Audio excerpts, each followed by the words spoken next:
Before them stretched a vast expanse, fields, workshops, and even houses already taking shape. The view of the settlement immediately showed that this place was full of boundless possibilities, and with such space and freedom, the group understood they could expand and build as much as they wanted.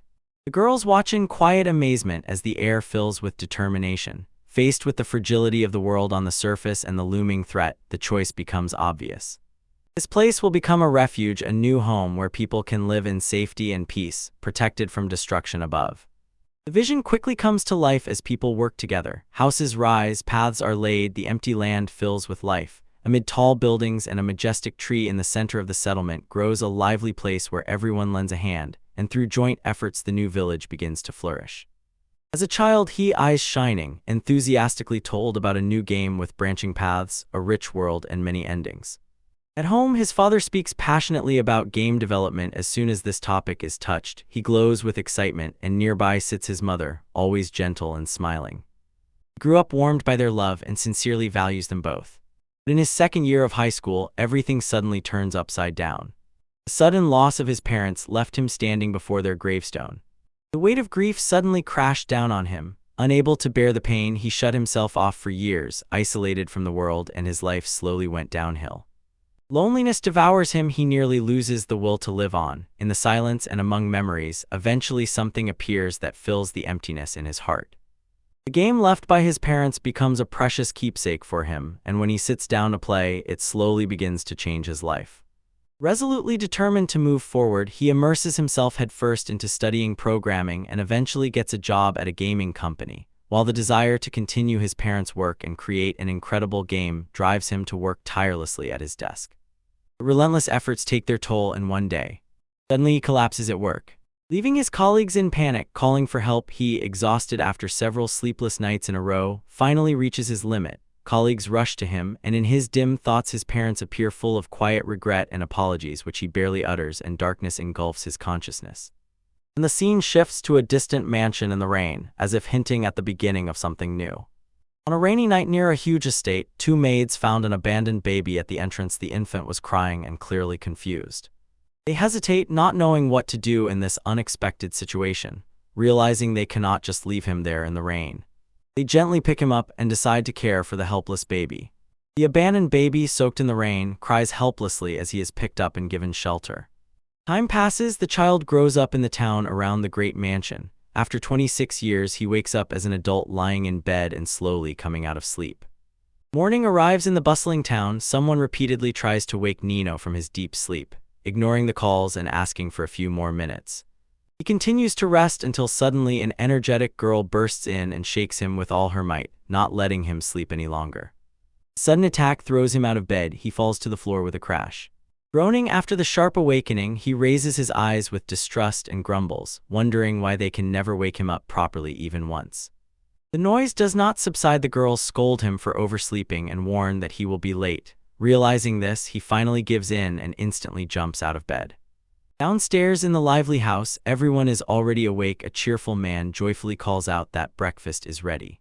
On the table, a mountain of dishes is being prepared. At breakfast, a pile of food is placed before him, and the lively family encourages him, eat as much as you can. Impressed by the huge portions, he jokes that he is about to burst from overeating. In the circle of laughter and warm company, he quietly understands that this peaceful life has become his new reality. 26 years ago, his life ended in another world, and now he has been reborn here, a tiny baby. This new world is nothing like the Japan he once knew. Here, many different races live alongside humans, and the humans themselves have already grown up. He walks through this unfamiliar but lively land, determined to start his new adult life here. Having been reborn, he grew up in the same shelter alongside Annie and Ollie, supporting each other's shoulders in the darkest days. They endured and survived together. Gradually, a bond grew between them that feels like a real family, and now, watching him tirelessly work for everyone, quietly worry whether he will truly be okay. Worried about his recent behavior, friends whisper about rumors that he has been doing something strange in the tavern lately, but still believe that he has his own reasons for it. Meanwhile, in the Royal Alchemical Workshop, he goes to a meeting with his supervisor. The man warmly greets him, praises him as the most valuable worker in the workshop, and he silently feels that something is wrong here. In the Royal Alchemical Workshop, he is suddenly overwhelmed with a mountain of tasks ordered to complete everything in one day, and crushed by this impossible workload, he can only complain weakly. Nearby, another worker watches with a quiet, amused smile. Barely keeping up, he returns to his colleague and feels that there is something more behind this situation. Standing aside, Arnold mocks the endless tasks assigned to him, saying that he is just a simple assistant forced to perform boring tasks every day. With a confident smile, Arnold boasts about his skills and status, hinting that life would be much better if everyone were like him. Meanwhile, someone silently listens and feels arrogance in these words.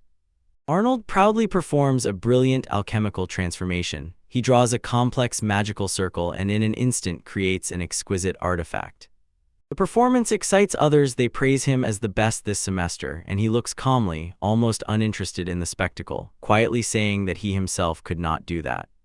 After Arnold arrogantly humiliated him and said that ordinary people have no talent, he walks away with a confident smile. Meanwhile, he quietly continues to work in the Royal Alchemical Workshop as a master of transmutation. He is the one who does not let the workshop fall silent, continuously making and reworking materials that keep it running. A master of transmutation works with special 6-colored magical stones crystals filled with power that transform natural materials into a wide variety of things. And from weapons and tools to potions and magical devices, this craft serves as a universal production trade in the world. But to become a craftsman, one must possess magic with extraordinary precision. This is why this profession is so difficult, and only true masters can truly master it. Unlike other races, humans do not have magical enhancement known as the dragon's blessing, so advanced transmutations come much harder to them. Because of this limitation, he is treated almost like a simple assistant in the workshop. His main duties are analyzing materials, extracting raw components, purifying ingredients, and producing poisons. Yet still, although his skill is currently limited to simple transmutations, he handles the magical stones much more flexibly than most masters. He does not care about others' judgments. Things he can do with those stones are enough for his path. He accepts his place without offense, believes that even a simple role is suitable if it preserves the peaceful life he now has, and resolutely moving forward, focuses on the modest goal he quietly set for himself. Immersed in working with magical stones at the table, he suddenly heard Master Balbana's approaching and asking if he had a moment to talk, summoning him to the office in the middle of work. He enters respectfully. He already felt uneasy when called like this. It usually means trouble, and the tense atmosphere only intensified this feeling. Looking at Master Balbana's, whose face was much more serious than usual, he understood. This meeting definitely did not promise anything good. Master Balbana's reminds him that 10 years have passed since he started working in the workshop. Balbana's says that he became a master of the workshop that same year and clearly remembers it. Looking at him calmly, he sincerely thanks him. Acknowledging that he was an indispensable part of the workshop, they are sincerely grateful for everything he has done over the years. He quickly dismissed the praise and insisted that he was the one who should be thankful, because Master Balbana's had taught him from the very beginning. Considering himself a simple master, he modestly downplays his role, but Balbana's firmly disagrees and says that the workshop would not function without his support. The conversation becomes increasingly serious, and Balbana's delivers alarming news. The Kingdom's Knights will soon make their move, which is why everything turned into a great defeat. Master Balbana's finally reveals the true reason for the gathering. The Kingdom's Knights are planning to arrest him for incitement. Hearing this, he calmly accepted the situation. The secret he had been hiding was finally exposed, but Balbana's reassured him he still has a few connections that might help with what comes next. Then rumors began spreading in the taverns about someone warning people of impending disasters and even speaking of the nation's downfall, stories mixed with truth and exaggeration. Master Balbana's admits that he does not fully understand the reasons for these actions, but is convinced there was no other choice, and he sincerely trusts him. Hearing this, he lowered his head and sincerely apologized for the trouble caused. Master Balbana's reveals. Near the southwestern border, there is a small pioneer settlement where his old friend lives, who has long been searching for a master of transmutation. Passing on the information, he hints that this might be the perfect opportunity to leave the workshop and start working independently. Reviewing the document and map given to him, he realized with surprise how much trouble Master Balbana's had taken to give him a new chance.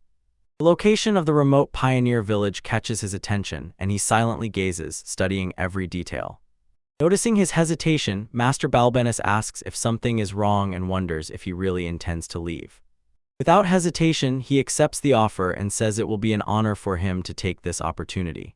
Sincerely grateful for everything Master Balbennis has done for him, he bows deeply and thanks him for years of support. When he sees him leave decisively, Balbennis quietly sighs with relief. His worries were unnecessary. Leaving the room with the map in his hands, he finally begins to see how everything is connected, and looking at the endless capital and the majestic castle beyond it, he realizes this might be his last chance to change what is destined to happen. Determination burns in his eyes, and he silently decides to act. Standing before the castle, he raises his eyes to the sky where a huge cracked moon looms above, and realizing that a catastrophe is approaching this world, his face hardens with resolve. After reincarnation, he gradually grew attached to the royal capital despite all difficulties. Thanks to the support of Annie, Ali, and Master Balbennis, he managed to survive and build a life there, but only he knows the terrible truth. In 3 years, the entire city will burn, and only ashes will remain. One night it suddenly began. People raised their heads and saw the shining moon in the sky cracked with a huge fissure. The strange sight froze the whole city in shock as the ominous crack crawled across its surface. The crack on the moon threw the entire kingdom into chaos. Rumors spread that it is a harbinger of disaster or even a sign that monsters live on the moon. Although panic gripped the crowd, the queen immediately addressed the people and called it a sign of luck. Her announcement instantly calmed the people, especially since the event coincided with the 500th anniversary celebration of the kingdom. That strange crack on the moon was eventually called the moon's smile, and the panic throughout the kingdom slowly melted away. But looking at the sky, he suddenly realizes something troubling. What is happening is an exact copy of the game he once played in a previous life, and at that moment, he understands this world repeats the same story. The world he now lives in mirrors the game Dragonia Chronicle 2, a role-playing game focused on crafting, about an alchemist master of transmutation who sets out on an adventure. The game was known for its deeply thought-out, living world and numerous branching paths. Players gathered materials, crafted powerful items, and completed a wide variety of quests, and for him, this game was much more than simple entertainment. His father managed the game's development, and his mother created characters that brought its world to life. After he lost them in an accident, he played it for hours. He found solace in the voices, stories, and characters that reminded him of the parents he had lost. At first, when memories of his past life returned to him, he immediately recognized that event, but the truth behind it turned out to be much worse than people thought. Crack on the moon was by no means that harmless moon smile. It was at that very moment that the dragon of destruction began to open its eye. A crack on the moon is a sign of the awakening of the dragon of destruction. When it finally wakes up, it will rise and bring destruction across the land, just like in the worst game run. The world was already heading towards a catastrophic end. Knowing that everything was falling apart, he grasped at any chance to stop it, even as an unknown, ordinary citizen. He chose a simple plan: to go to taverns and spread rumors about the impending disaster. He hoped that once those events really started happening, people would remember the warnings and pass them on. His plan was simple: if rumors about disasters spread in time, the kingdom would sooner or later investigate and intervene before things got worse, but somehow everything failed right at the start, forcing him to ask himself, where did everything go wrong? When he paused briefly to think, Arnold suddenly approached with a curious smile and asked what the earlier conversation was about. Arnold casually asked about the meeting, but he waved it off, saying it was nothing important, don't worry, while reviewing work documents. Arnold sighed and said it was the same boring preparatory tasks again, analyzing materials and working on their extraction. Showing no particular interest, he shrugged and coldly told him, "Leave me alone." Arnold smiled slyly and admitted he expected it. Rumors in the tavern would sooner or later expose him. At that moment the truth clicked: Arnold had betrayed him. With a mocking tone, Arnold says he understands why someone like him might be dissatisfied with the world. Arnold mocks him. He says his childish gossip game has gone too far and that the guild master has always been too lenient with him, so he might be transferred somewhere far away. Arnold says it will be lonely here without him, and then, smiling slyly, offers as a farewell gift to help with his transmutations. But Arnold boldly suggests that he beg him, saying, "Oh, please, Arnold herself." Even in such a serious situation, he takes everything as a mere game. Looking at him, my anger grows. I realize how many people could suffer because of such short-sighted actions. Holding the document in his hands, he suddenly realizes a tiny hope has flashed because of Arnold's intervention. Instead of creating more problems, he decides to stay calm and not attract attention, and seeing a chance in this moment quietly prepares to test a new idea. Meanwhile, Arnold teasingly mocks him for working so slowly, completely unaware that he is plotting something. Arnold notices a strange hand gesture and, confused, asks himself what that was. Realizing that this sudden pile of work is probably Arnold's prank, he calmly reaches for the magical crystals. Deciding that there is no point in holding back anymore, he seriously begins the transmutation. When he starts the transmutation, the room fills with swirling magic and the precise movements of the crystals. Arnold froze in shock and stared. The process unfolded with incredible speed, and the level of control and efficiency was simply stunning, far exceeding everything he expected from a person he mocked as a mere craftsman. Magical circles swirl around him, and he calmly manipulates crystals. He performs transmutation after transmutation without pause, objects instantly forming in the air, each more complex than the previous one. Watching from the side, Arnold only froze in disbelief at the insane speed and precision. A powerful magical wind bursts from the whirlwind of transmutations and fills the workshop. Caught by the sudden surge, Arnold was thrown across the room.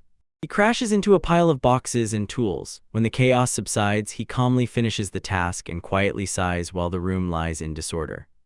Having completed the last item, he calmly folds the transmutation and steps back, while Arnold, still covered in debris, stood stunned and tried to understand what had just happened. But as soon as the boss arrives and sees this mess, Arnold is immediately blamed for it. Forced to stay late and redo everything. Work is done, he calmly says goodbye, and says he will leave first. Behind him, Arnold remains sitting among the debris, boiling with rage and silent when he realized what had just happened. Leaving the workshop, he calmly walks away while Arnold's angry shout echoes behind, quietly sighing. He thinks how the whole confrontation ended quite undramatically. He walks down the street and suddenly a group of children notices him and excitedly shouts his name. When he returned home earlier than expected, the children and friends greeted him with surprise, seeing them gathered outside. He tells them that he has something important he wants to share. Sitting next to him, he calmly says that he has been sent to serve in the village. The friends quickly realized that his transfer was probably related to tavern gossip, but they reassured him saying, "We'll manage somehow." Then they revealed the alarming news. In the morning, a woman with black ears was suspiciously watching this place. Realizing that the knights might already be involved, he ordered everyone to pack their things and gather in the underground shelter to avoid exiting through the main entrance. Gathering his things, he froze in the quiet room. For the last time, he glances around. Memories of lively feasts and moments spent with everyone fill his thoughts. With a gentle, nostalgic expression, he turns and prepares to leave this place behind. In the underground shelter, Ali shows a hidden passage under the floor and opens it with a secret switch. The tunnel leads straight into the sewer. It is an exit from the district, and he instantly realizes that he can return through it and retrieve that weapon. He prepares to descend, although they say monsters roam the sewer tunnels. Before leaving, he suddenly rushed forward and hugs him tightly. Overcome with emotion, she clung to him, tears welling up in her eyes. Startled by the sudden embrace, he gently calls her by name and apologizes, but Annie says he has nothing to apologize for, it was his choice. Through her tears, she encourages him, "Keep your head high and give everything you have." Before setting off, the tavern owner hands him some food. And he quietly thanks them, and says he will let them know as soon as everything settles down, then leaves the city by wagon. On the road, he quietly eats the food given to him, thinking about what lies ahead, and when he looks up, a figure in a cloak appears behind him, silently following. On the road, he opens the bag given to him and is stunned to see it is filled with coins, almost their monthly earnings. When he realized the sacrifice they made for him, he was overwhelmed with guilt and gratitude. Thinking about the fact that he has no parents in this world, he understands. Meeting Oli and Master Balbinus completely changed his life. Biting the sandwich, he feels how its taste and memories touch him deeply in his heart. Looking ahead, he whispers to himself, nothing is over yet. But when he suddenly realized that the village he was transferred to is the same starting village from the game, he believes that his current strength is enough to trigger that future event there. He recalls a place known as the greatest secret dungeon of Dracaroth, the Great Labyrinth, the Palace of the Dragon Sphere, hidden in ancient ruins overgrown with roots and stone. It is said to be the most dangerous dungeon in the region. And in the very depths hides a key that can change the fate of this world. He believes that if his prediction comes true, powerful artifacts capable of changing the future lie in the hidden dungeon. Thinking about Oli and Master Balbinus, he silently asks them to wait for him. With determination in his eyes, he vows to change the future, and whatever it costs, he will save them all. As the cart travels through the vast rocky canyon, he quietly gazes at the long road stretching ahead. The journey to the remote village continues through a desolate, uninhabited land. With a calm expression, he prepares for what lies ahead. While they were looking for a way to get to the village, he runs into Hans, a traveling merchant whom he recognizes from the game, and Hans offers to give him a ride in his cart. He breathes a sigh of relief, thinking that now there is one less problem to worry about, but the hooded person walking beside him does not leave him alone. Hans admits that he knows little about the hooded traveler but could not bring himself to drive her away. Especially considering her condition, the protagonist notices that she does not seem to be pursuing him and that Hans did not feel anything strange. Yet when he looks at the woman in the cloak, he still cannot shake a strange, uneasy feeling of her presence. He notices a mysterious command menu floating before his eyes. It seems that only he can see it. Since the lunar anomaly restored his memories of a past life, it has remained there as proof that this world obeys the rules of the game. As soon as he focuses on it, the menu shifts slightly. The menu reveals scales, a pair that holds the balance of the world. The more they tip, the closer the world is to destruction, and if the balance falls completely, everything will end instantly. He realizes that his actions have already shifted the scales away from catastrophe. He decides to carefully check other commands to prevent the apocalypse. He checks the transmutation command and suddenly realizes, by registering recipes, one can instantly reproduce items, materials transform into finished products, and all this happens within seconds. It is thanks to this ability that he managed the huge pile of materials that Arnold had previously dumped on him. When he delved deeper into the menu, he came across several very useful functions. The items section allows stacking tons of weapons and tools into an extra-dimensional inventory, and the map shows the world and his current location, revealing new places only after he discovers them. The group function allows him to check the status of allies, manage their equipment, enhance their characteristics, and rearrange battle formations. Thinking about the future, he realized that he couldn't do without allies, and in his party list so far there was only one name, his own. Carriage rolls on, and he asks when we will arrive. They tell him about 3 more hours. Suddenly, the woman in the hood spoke calmly, as if nothing was wrong. Her child would be born soon. The woman in the hood calmly says that the baby is about to appear, and Hans instantly stops the carriage. The main character quickly prepares to help, cleans a cloth for disinfection, asks for water, and even offers to warm it up if needed. Grateful, the woman accepts his help as they prepare to assist during the birth, and he prepares to help. He notices something strange about this woman. Unlike most mothers before childbirth, she has no usual despair or tension, and this worries him. As soon as she takes off the cloak, his suspicion only deepens. As soon as the woman takes off the cloak, he realizes she is from the demon race. His gaze instantly fell on her ears, tail, and dark skin, and in a moment, she gives birth not to a baby, but to a giant egg, and everyone present is simply shocked. Realizing that this might be a monster's egg, he immediately felt the situation had become much more dangerous. He explains, monsters in this world usually appear only in dangerous zones filled with magical energy, and mercilessly attack anyone they sense. If a powerful monster hatched here, it could cause disaster, so feeling the danger, he asked the demoness what exactly she was asking his help for. The demoness asks him to touch the egg and pour his magic into it, explaining that she cannot handle it herself.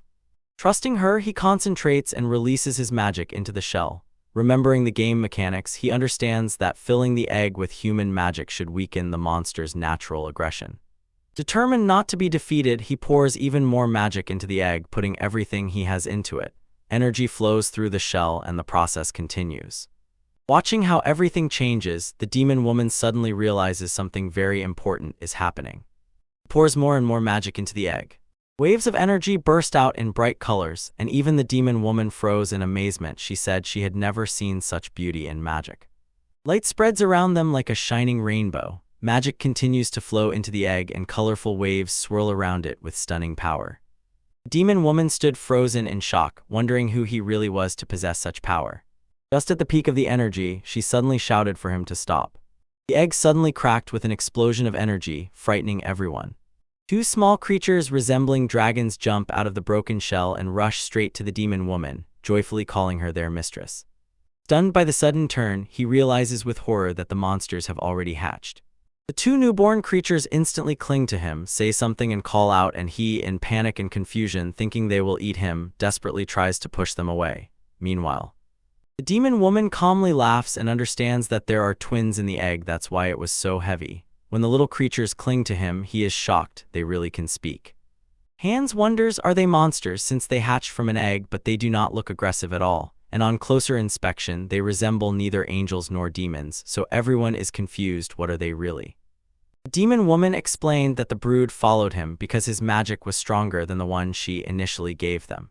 Because their master is defined by magical power, now they recognize him specifically. Realizing this, he apologizes, feeling as if he unintentionally took her children away. Impressed by the huge wave of magic he released earlier, the demoness wonders, could he accidentally be an exceptional mage or a master of transmutation? He awkwardly denies being special at all, but as soon as he says royal capital, she suddenly realizes they are heading in the opposite direction. Embarrassed, she asks again if he really planned to go to the capital for work. The demoness, realizing they are going the wrong way, just laughs and says there is nothing to be done, she still cannot get off the carriage.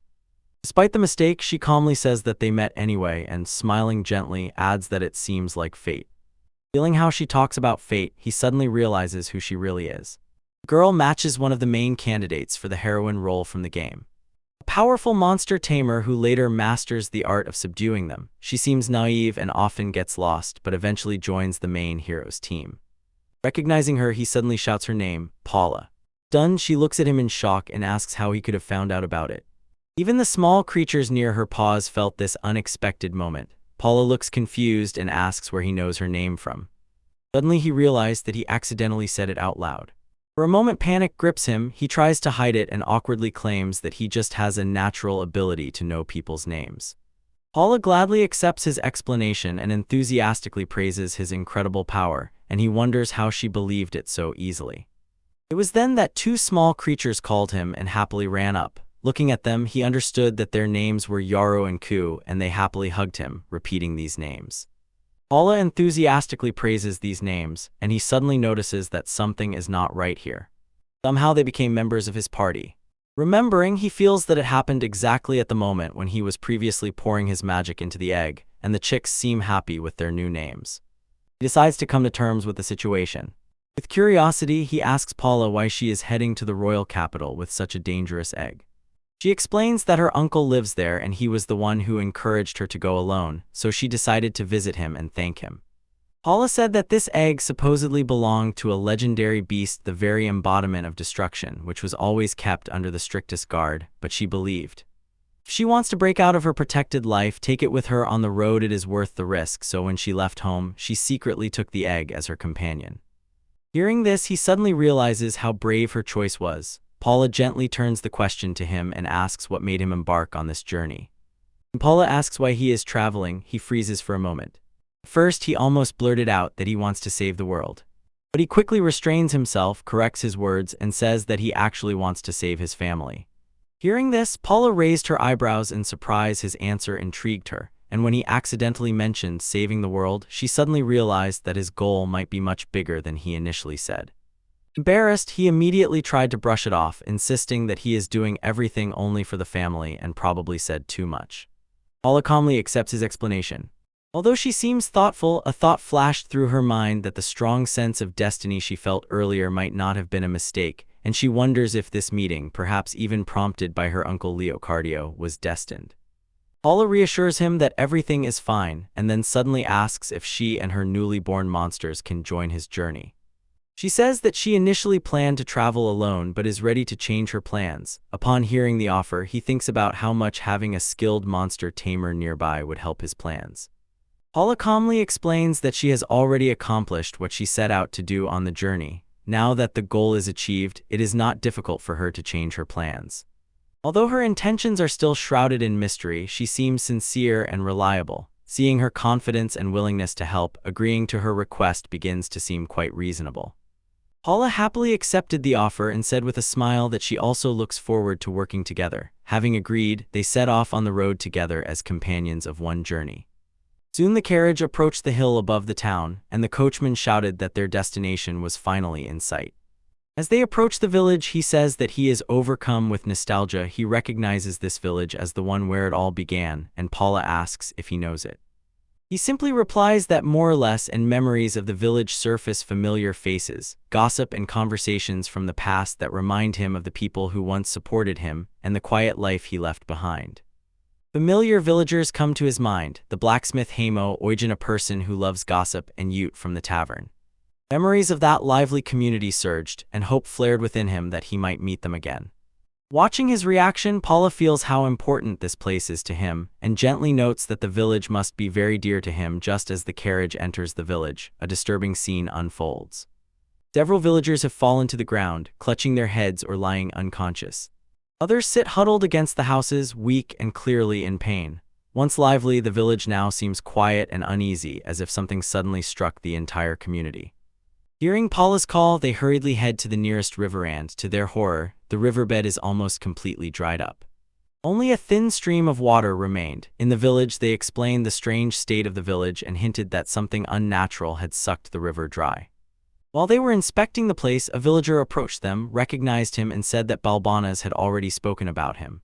The village head Dirk came out to meet them and sadly explained that the river had fed this village for generations, but since the beginning of the year, it suddenly began to dry up.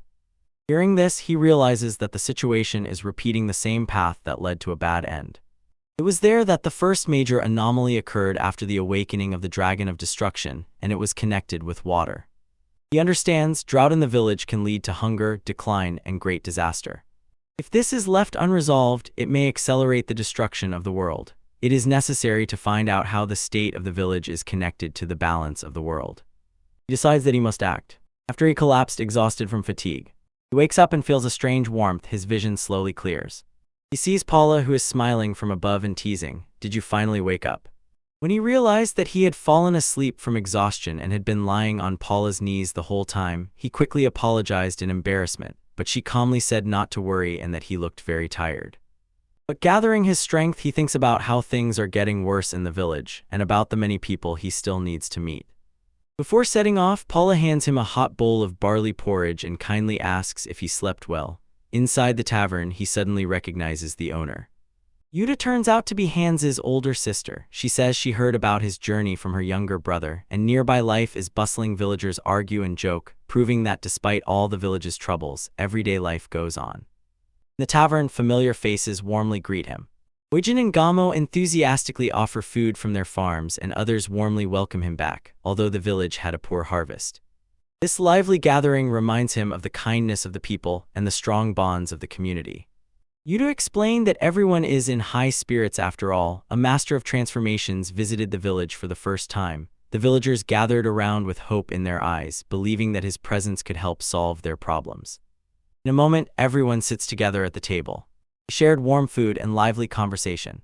Watching the villagers gather together and share warm food, he sees with relief that the village's hospitable atmosphere has not changed.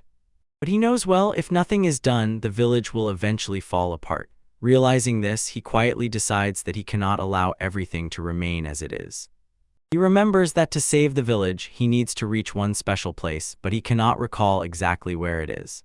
Thinking about this, Paula suggests talking to the villagers first with Hans and the village elder. Suddenly, he remembers a conversation with the village head, and it was she who indicated where to find the place needed to save the village. Realizing this, he immediately asks Paula to go with him directly to the chief. He understands that this is the key to saving the village. It is located in a hidden dungeon nearby. To be sure where it is, he decisively questions the village head about the path leading there. They approach the entrance to the dungeon, hidden among ancient roots and ruins.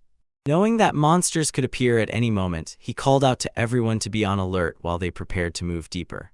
In the dungeon, they discover a huge hall filled with crystals. Recognizing this place, he understands they have reached the Palace of the Dragon Sphere. The Palace of the Dragon Sphere is the most dangerous hidden dungeon of Dracorosa, a giant labyrinth stretching over 100 floors underground. Terrible monsters roam its halls, but those who survive can obtain rare, high-quality materials. He explains that the key to saving the village is hidden in this labyrinth. The dungeon suddenly appeared right after the village head remembered the strange hole, exactly like in the game. Confident that the conditions are the same, he says he has already prepared everything needed for the exploration. While preparing for the dungeon exploration, a lively girl rushed forward swiftly, shining with impatience to examine everything around. Her energetic behavior instantly shows that during the expedition she can become quite a troublemaker and cause a lot of problems. Mia excitedly rushes forward, enchanted by the strange sights of the dungeon. Paula gently reminds her that they are here to investigate, not to blindly rush ahead, even acknowledging that monsters can be scary. Mia instantly fills with enthusiasm again and firmly says that they need to move forward carefully. Mia, daughter of Ute, gladly offers to guide them through the village. She really wants to chat. Lively and sociable, she helps in the Dracarot 2 shop and knows these places and surroundings well. Sincerely grateful for their visit to the village, she happily leads the group deeper into the forest as their guide. Mia chattily says that the shop has been quiet lately. There is nothing to do but stoke the stove, so leading them has become a pleasant change. She cheerfully hops ahead through the forest, still as bright as ever, while the others walk behind. Trees part, revealing a huge hole in the ground, and Mia blinks in surprise. She has never seen it before. He quietly stops Mia at the edge of the underground labyrinth. He tells her that the road ahead is dangerous, beyond lies the dungeon, and she should not go there after them. Although she looks surprised, he insists that this is where they must part ways before they enter the depths. Despite being told to stay behind, Mia rushes after them, hesitating. You can see how nervous she is. She admitted she simply could not leave them alone in front of this danger. Mia joined anyway. She was too anxious to leave them alone. But as soon as they went inside, her anxiety melted and turned into curiosity. She began picking up pebbles and pieces, running back and forth and asking if they were suitable as material, and he always said no. Disappointed that the found stones were useless, Mia rushes deeper into the dungeon in search of something better. But in her haste, she stumbled and fell forward. She almost hit the ground while the others stood and watched the siren. Mia dashed forward and fell. This clearly showed how dangerous the dungeon is for an inexperienced person. She sincerely admits she is just a country girl who, not yet realizing the scale of the risk, had never even stepped into a dungeon. He lifts her and at the same time doubts whether it was right to take her with him. Who suddenly pointed ahead and warned about an uninvited guest. At that very moment, a strange presence appeared. Tiny slime appears in an instant, shakily crawling across the floor. Recognizing it as a typical beginner monster from RPGs, he understood. This is the perfect opponent for the first fight, just as they were preparing for a simple skirmish. A massive, ominous presence loomed over them, its huge eyes staring intently downward. The group froze in shock. They realized that something far more dangerous than a slime had appeared. Before anyone could react, the little bee's friend suddenly jumps forward. What initially seemed like a single slime quickly turns into something worse. Suddenly, a larger, much more dangerous dungeon slime appears, and others begin to gather around it. Realizing that these monsters could swarm and crush their victim, the group starts to panic. The situation suddenly seems much more serious than they expected. They finally understand that fighting won't solve anything, so instead they move forward through the slimes. The appearance of blue slimes hints that deep in the labyrinth hides a source of pure water. If this water is really nearby, it could be the clue the village has been missing. Surrounded by slimes, they realize their current strength is not enough to defeat them in open combat. He freezes for a moment and checks his status. He reminded himself his class transmutation artist has almost no combat power. But those strange craft skills might turn out to be the only chance to somehow get out of this mess. Their abilities are not for fighting at all. Paula has magical potential, but she has no offensive spells, and Yoro and Ku are barely stronger than ordinary creatures. When you look at their weak stats, it becomes clear they won't win in a direct fight. However, this was exactly what he expected and quietly recalled the preparations before entering the dungeon. When the slimes crawl closer, the moment he was waiting for finally triggers. Numbers flash and Paula's stats suddenly soar. Her strength rapidly increased. At the last moment, the slime is already attacking and she barely manages to react. Just as the slime attacks, Paula's body moves almost instinctively. A sudden surge of power pushed her spear through the air and with one motion tore several slimes apart. Even she looks surprised, watching what remains as the monsters scatter across the floor. Paula looks at her hands, bewildered by the sudden power that burst from her attack. Only then does he calmly explain that this is the effect of a potion that adds strength. They drank it before entering, and the preparation he made in advance finally begins to work. The potion, created by transmutation from medicinal extracts, temporarily enhances attack and defense. Before entering the dungeon, he prepared a few and made everyone drink one each just in case. Now, as that effect quietly began to take hold, the battle might still come under control. Even with the potion that enhances them, the group is still forced to defend against an increasingly large swarm of slimes. When he was looking for any way to get out of this situation, he suddenly noticed something strange in Mia. Her status window also somehow appeared, but it was filled with incomprehensible numbers and question marks. Seeing the strange state, an idea instantly flashed in his mind, and he quickly pulled out materials: purified water. Nectar of a flower with a male head and a black-winged goat tail, he begins to analyze them and squeeze all their properties out. In the middle of the fight, he prepares to use transmutation to create something new that could turn the tide of events. In the heat of battle, he quickly starts combining the extracted materials through transmutation. Liquids and fragments swirl, the process accelerates, and before their eyes something new is born. He intensely controls the transformation, knowing the slightest mistake could ruin everything, and when the magic begins to stabilize, it becomes clear the process might really work. Something in Mia's strange state that is the key. If it works, it could be a breakthrough that saves the village. While the slimes are still swarming around them, he suddenly realizes there is a possible way forward.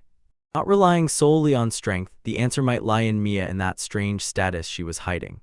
Confused but full of hope, she becomes an unexpected key that turns the course of events. She insisted that she had never fought a monster and now absolutely could not do it, yet still. He is sure that there is something in her that can change the course of events, even if she herself does not know it. First of all, he finishes another transmutation, leaving the explanation for later. Transforming right in the middle of a fight is dangerous. Especially when enemies are approaching from all sides, he constantly infuses magic into supporting spells to keep the potions effective, enhancing their power in the process. Until the transformation is complete. They just need to hold on somehow. While he continues the risky transmutation, the others desperately hold back the slimes and Paula rushed forward, taking the attack aimed at him, buying him a few more seconds. Transmutation finally finished, and he quickly handed Mia the ready potion. With this, her hidden abilities should awaken enough for her to somehow fight back. Now everything depends on whether Mia can truly use this sudden power. Mia tries to drink the potion but instantly spits it out. A terrible taste overwhelmed her. She complains that it is too disgusting to swallow, and the moment that was supposed to activate her power instead turns into complete chaos. The taste of the potion changed, an ingredient was added that was supposed to instantly trigger its effect. Mia rejects it. Their only plan suddenly slips away. Everyone is already exhausted and surrounded. There is no time to start over. Surrounded by slimes, the group sees retreat as the last option. Having no other way out, Mia hesitates but still drinks the potion again. Fighting the disgusting aftertaste, she forces herself to drink it, hoping it will work. Despite all attempts, the water problem in the village has not disappeared. The adults quietly resigned that nothing can be done, and anxiety slowly spreads throughout the village. Mia stands silently and watches her mother struggle with the situation, not knowing what to do. While the battle rages and others hold back the monsters with all their might, Mia, recalling the suffering in the village and her mother's worries, gathers courage within herself. For the sake of everyone at home, she forces herself to swallow the potion. Determined to change the situation, Mia forces herself to drink the potion despite the terrible taste. Tears roll down her face as she struggles to swallow it all at once, while the others only worry. She refuses to stop until the potion is completely gone. After Mia was forced to swallow the potion, she was nearly knocked down by the disgusting taste, and the rest immediately rushed to check when the first signs of effect began. Now the question remains, did the potion really work and will she be able to use its power? Having drunk the potion, Mia gathered her courage and held back the trembling, though its taste still shocked her. Encouraged and feeling the trust of others, she nodded decisively. The slimes rushed at them. It was a signal. The time to act had finally come. Mia raises her hand and releases a sudden burst of power that pushes the slimes back. The power noticeably grows, her might increases and increases, proving that the potion worked and now she can repel the monsters. Mia's hidden class begins to reveal itself. Her power suddenly bursts out, creating a wave that pushes the slimes back more and more strongly. The magic burst finally reveals Mia's hidden class. She is a sorceress, and as the elixir awakens her abilities, her magical power soars rapidly. And a huge wave of energy burst out, sweeping away the surrounding slimes and turning the tide of the battle. The energy subsided. An empty bottle of elixir lay nearby, clear proof that the enhanced magical attack worked, and Mia's awakened power finally came into action. After the attack scattered the slimes, the group finally caught their breath. Mia joyfully celebrates the power with which she just struck the enemies, and which fills her with pride, while the others warmly praise her efforts. And everything begins to calm down. She starts asking herself, how did they even find out that she has magical power? He explains that the lantern is powered by a light stone that responds only to magical power, and when Mia touched it earlier, the light flashed for a moment, revealing her hidden ability. Understanding this and later confirming it by her status, he realized that she has magical potential. When the secret was uncovered, he sincerely thanks Mia for saving everyone during the battle. Mia shyly brushes off the praise and with quiet pride smiles after the fight. Elevated by what just happened, she enthusiastically suggests going even deeper into the dungeon, although others try to temper her enthusiasm. Just as they are about to move forward, suddenly a huge slime appears right in front of them and silently blocks the way. The giant slime turned out to be the floor boss guarding this area. The gaze slid past it. Finally, in the depths of the chamber, they noticed the source of purified labyrinth water, surrounded by smaller slimes. When they understood the connection, it became clear. Defeating the boss is the only way to reach the water and solve the village crisis. The huge slime suddenly rushes forward, its body rising like a giant wave and transforming into a much more dangerous form. The group froze in shock from the unexpected change. They realize that the enemy is evolving right before their eyes, and this looming creature now seems much more threatening than anything they had faced before. The transformed slime bursts forward like a mad tidal wave. From its heart erupts a powerful stream of water, wildly crashing onto the group, scattering in panic. The turbulent stream of water slammed into the group with stunning force, throwing everyone onto the stone floor. They lay scattered and struggled to recover from the devastating blow. With horror, the group quickly understood that their attacks had no effect on the monstrous slime creature. Even Mia's fireballs failed to damage it. As the situation worsens, the man steels himself. Only one option remains. He prepares to draw a mysterious staff, hoping to turn the tide of the battle. He activates the staff and channels magic through it. The core begins to spin and gather energy. Everyone focuses on him as the weapon is about to unleash its power against the slime. He showed the staff that calls lightning, a rare magical item capable of releasing incredibly powerful discharges, and with a sly smile explained that it was his hidden trump card, obtained in the underground waters of the royal capital. Defeating the monster with this will not be so simple. He says that this staff can only be used once, because it requires an incredible amount of magic and the recharge takes forever, so they will have to defeat the monster with a single strike. To make this possible, they realize they need to create their own weak spot in the slime and hit perfectly, because a miss would mean there will be no second chance. The giant slime menacingly loomed over the battlefield, and smaller slime creatures swarmed around it. Leaving the group in despair, they flailed, unable to find a way to inflict real damage. Before such a resilient enemy, they realized, if they themselves do not create a weak spot in it, they have no effective way to defeat it. Paula instantly throws out a plan to lure the small slimes nearby and use them to break the weak spot in the giant slime. She is confident she can lure or push them to create the necessary opening and boldly asks to take the matter into her own hands. Paula rushes forward to the slime despite the danger. Her sudden action confused the others. While the monster moved again, the man calls Mia, sensing that Paula is trying to carry out her risky plan. As soon as Paula takes a step to implement her plan, the slime suddenly attacks, brutally striking the man against the ground, fragments scattered everywhere. Mia screams in shock as he lies wounded, realizing too late that her reckless action put him in danger, and she is overwhelmed with guilt. He assures Mia that he is still okay. He explained that he poured all his enhancement magic into iron defense to survive that blow. Unable to use offensive spells, he admits, the only thing he can do is support his comrades while they hold the defense and look for a chance to turn the fight. There are no other options left, so the group focuses on holding back the monster. He entrusted Paula to carry out her plan.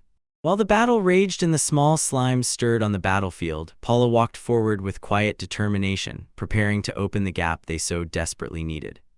Mia attacks again, but her flame almost immediately fades. The magic is running out. Exhausted and on the edge, she can no longer maintain the spell. Leaving the group unprotected, the giant slime charges forward again with unstoppable force. When the fight becomes desperate, something unexpected happens. The smaller slimes rush at the giant slime instead of our team, and watching in amazement, they see the tiny creatures swarming the boss. It seems Paula's plan to use them is finally starting to work. Two small jelly-like creatures appeared before the group, and Paula calmly explained that they were not enemies at all. But her familiars Law and Sue explained, those creatures fighting the giant slime are actually her companions. The plan works and Paula confidently tells the others, "Leave the rest to me." While her helpers distract the giant slime, she rushed forward to implement the next step of the strategy, and the others watch breathlessly as a passage forms. Paula's familiars strike the giant slime, diverting its attention and forcing it to react by attacking from different sides. Watching the maneuver unfold, the others realize her plan is working, because two fierce little slimes have successfully created the needed passage. Paula stands confidently and two of her slimy familiars move at her command, fully under her control, continuing to attack the giant slime and hold the breach so the plan succeeds. It turns out her true ability is subjugation, a unique skill of a monster tamer that allows her to charm and command creatures depending on their level, and it immediately becomes clear Paula has mastered this power far more than expected, using this to control the slimes and turn them against the giant boss. The slimes force the boss to open up and a hole appears on top of the giant slime's body. Noticing the right chance, he channels all the magic into the staff and prepares to unleash it fully. A huge lightning bolt flies straight into the opening. Lightning thundered, the giant slime shattered into pieces, leaving its body scattered on the labyrinth floor. As the fight quiets down, the group feels how thin the line between life and death was. Without Paula's plan to weaken the monster and without trust in each other, they would never have survived that clash. After the battle, the whole group showers Paula with praise. She instantly figured out what tactic to use to defeat the slime, and everyone is impressed. How could she understand this so quickly just by the staff? Paula modestly waves it off, saying it was just a lucky guess. Though her sharp instincts make others silently wonder if there is something more behind her than she shows, he watches Paula closely, quietly trying to figure out what she is really thinking. She just smiles and asks if something is wrong. Pushing that thought aside, he decides not to dwell on it and reminds the group that their priority now is to collect water from the labyrinth to return faster and save the villagers. Having reached the water source in the labyrinth, the group paused for a moment to catch their breath, and Mia joyfully pointed to the large amount of clean water they had been searching for. While they prepare to take it, Paula calmly approaches and says that since everything has settled, it's time for him to reveal his secret as well. Paula suddenly throws out an unexpected proposal, unsettling him, and calmly hints that the real secret is not just the water they found, but what lies deeper in the labyrinth. With a sly smile, she hints that hidden truths await below, which surprisingly awakens the others. They realize the dungeon may still hold secrets. He contemplates the deeper parts of the dungeon, realizing that Paula means that hidden place, and at the same time wonders how she even found out about it. Paula calmly confirms his suspicion, explaining that she learned about it during the journey with him, and with a playful smile asks if his guess was correct, leaving him momentarily confused and unsure how to respond. She explains that traveling with him, she gradually learned to catch his habits and subtle gestures. Every smallest movement revealed what he was thinking ahead, allowing her to decipher his strategies even before a word, and when she saw him clench his fist and hide his thoughts, it only confirmed it further. Confidently smiling, she admits that now she can read him, and that scares him a little. She explains that she watched him so closely only because she wanted to be ready to immediately lend a shoulder if something happened, and later this watching became completely natural for her. Before her sincere gaze, he feels uneasy. Her attention is pressing, and he realizes it will be hard to ask her to stop. Trying to get past that awkward moment, the conversation returned again to that story when he came across water in the labyrinth. She notices his reaction and quietly remarks that he doesn't seem happy. But her gaze lingers on his face. Looking into the expression, she feels that this discovery still troubles him. She says that his reaction immediately gave him away. Something was wrong from the way he hesitated. She understood that the place was not quite what he had hoped for. It was red on his face and made her suspect that he was hiding something. He, in response, admitted that he was not trying to hide anything, he just did not know what to think about it. He nodded, accepted her explanation, and understood the situation, but she noted, Mia will have a hard time accepting the explanation of his uncertainty. When they started talking, they noticed that everyone was already rushing to the water in the labyrinth, and Mia had overtaken them and already disappeared ahead. Realizing they were falling behind, they decided to catch up with the others. The group approaches the labyrinthine water body, a hidden oasis among the ruins, where transparent streams flow over stones and crystals. Captivated by this beauty, Mia rushes forward with joy, and small creatures peacefully wander around the water. The dungeon boss has already been defeated, and the place has quieted. The creatures stopped being hostile as others approach this calm, peaceful scene. The peaceful oasis spread throughout the chamber. Transparent streams flowed between stones and sparkling crystals, and small slimes calmly floated around the ponds. Delighted by what she saw, Mia rushed forward and eagerly scooped up water, ready to enjoy it. Behind her, a voice quickly shouted to stop. They were not yet sure if this water was really safe. Before anyone could stop her, Mia swallowed the water and immediately exclaimed that it was tasty. Others raised their eyebrows in surprise, but an explanation quickly followed. Slimes living in that water purify it, so it is safe to drink. Everyone relaxed with relief, and Mia happily said, I haven't drunk such tasty water in a long time. Overflowing with joy from the find, Mia exclaimed that with this water they can finally save everyone in the village. Resolutely, she impatiently gathers some to return with them as soon as possible.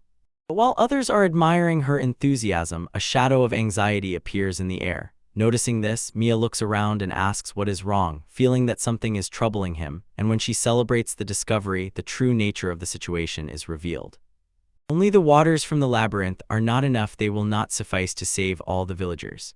Hearing this, her enthusiasm wavered. She looked around in surprise and realized that the solution she hoped for might be insufficient. Her enthusiasm instantly turns to shock when she learns that pure water alone is not enough to solve the village's crisis. Although providing water may offer temporary relief, the strange water in the labyrinth is only a warning. Something much worse is approaching.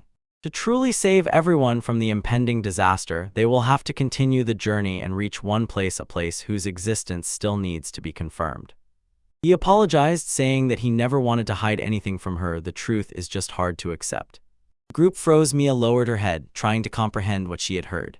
If to reach that goal they have to descend even deeper into the labyrinth, where danger only increases, he suggests retreating for now, but Mia, unwilling to give up, instantly makes a decision. If the labyrinth's water is not enough, there is no other choice. They must move forward and reach the place they are searching for. Her determination caught the others by surprise. After all, the plan was to turn back, but for her, saving the village is more important than the danger ahead, and she insists that they keep going. Mia cheerfully says that enchanting without a break is also a huge fun, and it is immediately clear that her enthusiasm is not entirely selfless. Her playful confession elicits knowing smiles from the others. Yet the group instantly picks up her zeal and loudly supports her. Seeing their determination, the elf quietly agrees that moving forward might be the right choice if that is truly what everyone wants. Seeing everyone's determination, he finally agrees and decides. They move forward. But before leaving, there is still the question of water from the labyrinth. Mia asks if they can take some to the village, and he calmly asks to leave that to him. He reaches out to the slime and pulls out valuable materials from it. The creature's body yielded useful resources: the skin of the main slime and a piece of blue magical stone. With these trophies, the water remained valuable, and the group prepared to move deeper into the labyrinth. Holding the materials extracted from the slime, he enthusiastically explains that monsters in the labyrinth often hide valuable resources. Many monsters carry magical stones within them, others transform into special materials after defeat. So adventurers hunt them to collect these stones and materials. They become one of the main sources of resources in the labyrinth. Realizing that these materials could help the village, she closely watches as he gets to work. Using the slime's body and the magical stone, he activates a skill and initiates transmutation.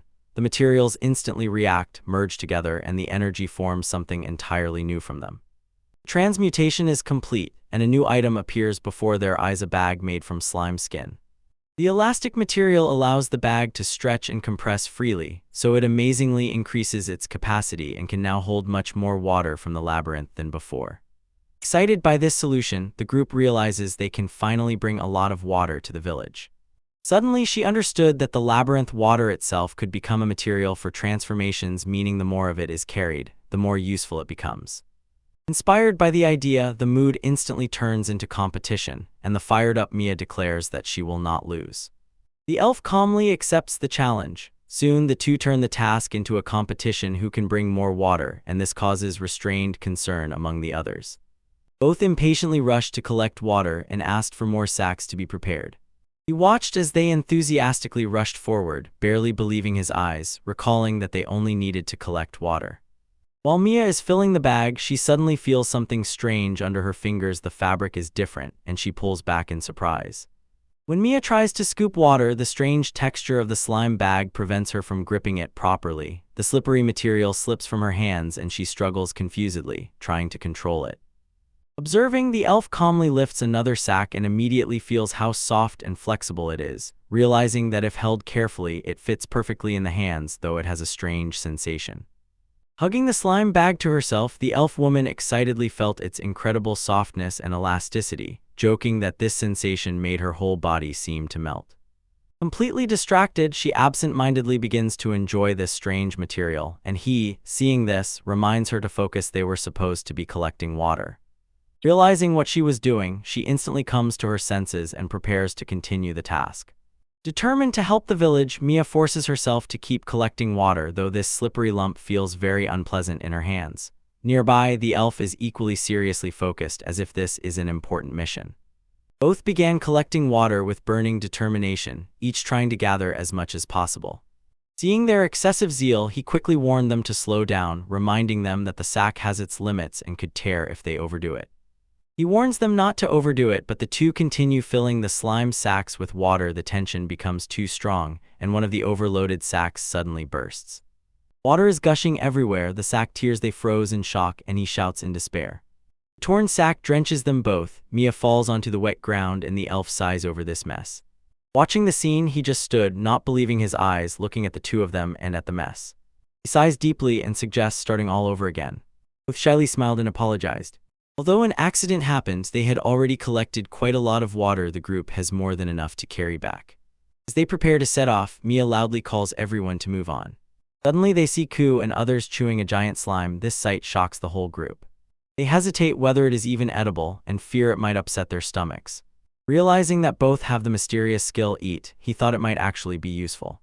He waved his hand, allowed them to continue, and told the two to finish eating while the others watch anxiously. Everything is decided. The group prepares to move on and descend to the second floor of the labyrinth. When they are about to continue, Mia confesses that her magic has already run out, and the elf adds that she also has almost nothing left. Fearing to become a burden, both hesitate but try to calm them down. He says he has a plan. He came up with a plan that will again allow me to continuously release magic. He launches it and a small flame ignites in his hand. In a moment, Mia felt her magical power immediately return. Surprised and delighted, she realizes that her power has fully returned. He shows the item. It is a magical restoration potion, created by transforming labyrinth water in special moss. One sip and lost magical powers instantly return. Realizing that she can now create magic for some time, Mia proudly declared that her moment has finally come. Their magic restored, the group moves deeper into the labyrinth. The dark cave tightens around them, visibility almost disappears, and moving cautiously, some begin to hear strange voices echoing in the cave. The group reaches the second level of the labyrinth, in a cave covered with sharp stalactites and with a wavy, uneven floor. They advanced cautiously, and he warned Mia to stay alert. Danger could appear at any moment, but Mia, filled with confidence after restoring her magic, boldly declared that no one can defeat her now. Suddenly a huge skeletal monster appears. Its jaws snap, and it lunges forward. The group reacts instantly. He shouts a warning, and Paula decisively moves to respond. Paula struck first, shattering the bone monster with a single blow. It instantly collapsed, its bones scattering across the ground. Seeing how easily he was defeated, he calmly picks up the materials, the bone of the skeletal dog and a piece of black magical stone, noting that the enemy posed almost no threat. Meanwhile, Mia quickly loses her former confidence. Even more bony dogs burst in. The group will mow them down instantly, moving forward. Having passed through most of them, he noticed this floor was simply teeming with dog-like monsters, and when the fight seemed to be over, Mia panicked and clung to him so tightly that he could barely move, while the others stood and watched it. And just when they thought it was all over, a swarm of flying monsters descends from the sky. Surrounded on all sides, he suddenly remembers the real threat on this floor aren't those the skeletal dogs. More enemies are approaching. Realizing that the swarm is sneaking up, he instantly pulls out a handful of slime materials and tries to hand them to Mia. Panic instantly overwhelms her, and she resolutely refuses. She screamed that she no longer wanted any slime. When flying monsters approach in the sky, the group panics, but he insists that she take them away. In the midst of a swarm of flying monsters emerges a giant bat, the floor boss. When he sees it descending directly on them, he realizes if they stop its movement, the fight can still be turned in their favor. The leader of the bats howled loudly, releasing a piercing signal. At that moment, the surrounding bats responded and rushed at the group, and he, sensing danger, shouted a warning as the monsters approached from all sides. Bats approach from all sides and surround the group in the cave. When the swarm dives down on them, panic grows and screams cut through the air. The bats push out a powerful sound wave. Everyone covers their ears and cannot stand properly. These shrill bats attack with piercing screams that tear at the ears, shake the brain, and prevent thinking or fighting. Realizing they cannot endure this sound any longer and will not win, he calls everyone to hurry. When the sound waves cover them, he quickly shows the previously gathered pieces of slime and says to shove them into their ears. Mia protests indignantly, but he insists they must hurry, otherwise the sound will burst their eardrums. Reluctantly, They obediently follow his instructions and shove the slimy pieces directly into their ears. The soft material swallows the sound, the bat's piercing screams become muffled. Although Mia grimaced from the disgusting sensation, the painful noise quickly subsided. The slime plugged their ears, but the group maintained balance despite the swarm surrounding them. He reveals with a smile, these pieces of mucus are actually earplugs made from slug skin. Thanks to their elasticity, they adapt to the shape of the ear and simultaneously block high-frequency sounds. The noise finally subsides and the group moves forward, relying on the earplugs that are supposed to protect them from the bat's sonic attacks. As soon as the mucus earplugs block the sonic attacks, the group stands up again. Realizing that the bat has lost the advantage, he signals everyone goes on the counterattack. While the sound is muffled, the fight is now on their side. Without sonic attacks, the bats lose their advantage. Their offense and defense proved weak, and the group began to deal with them one by one. The swarm is about to dissolve, and the road ahead will open again. After the fight, he picks up the dropped materials: bat wings, bat meat, and a green magic stone. They survived, and with relief, the group caught their breath. When everything settles down a bit, he suggests moving to the next floor in the middle of the loot. He comes across a strange item. The label on it says, "Suspicious Stone." Curious, he considers using analysis to identify it while the group talks. They also notice strange formations in the cave, huge outlines resembling mountains, possibly giant stalactites. Realizing something is wrong, he suddenly reacts, feeling that this material might be more important than it seemed at first. Examining that suspicious stone, he suddenly understood. It is actually bat droppings or guano. Looking around again, they suddenly realized those tall formations they thought were stalactites finally became clear. It turned out to be huge piles of bat dung. The whole group is in shock. Seeing the towering growths and piles of bat droppings, Mia panics and begs to leave immediately, while everyone around turns away in disgust. He suddenly changes his mind and calmly suggests collecting all of it, as if their surprise means nothing to him.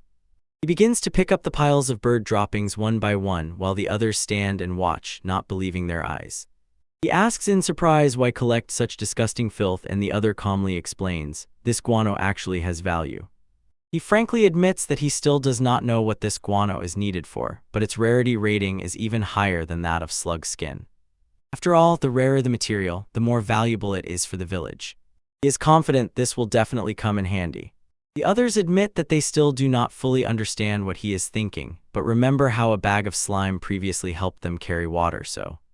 Gradually, they begin to believe that those strange things he collects in the labyrinth definitely have some important purpose. Mia notices how much Paula trusts him and points this out with interest. Smiling gently, she says that she simply trusts him completely. The group descends deeper into the dungeon, stepping onto a new floor with strange, broken terrain.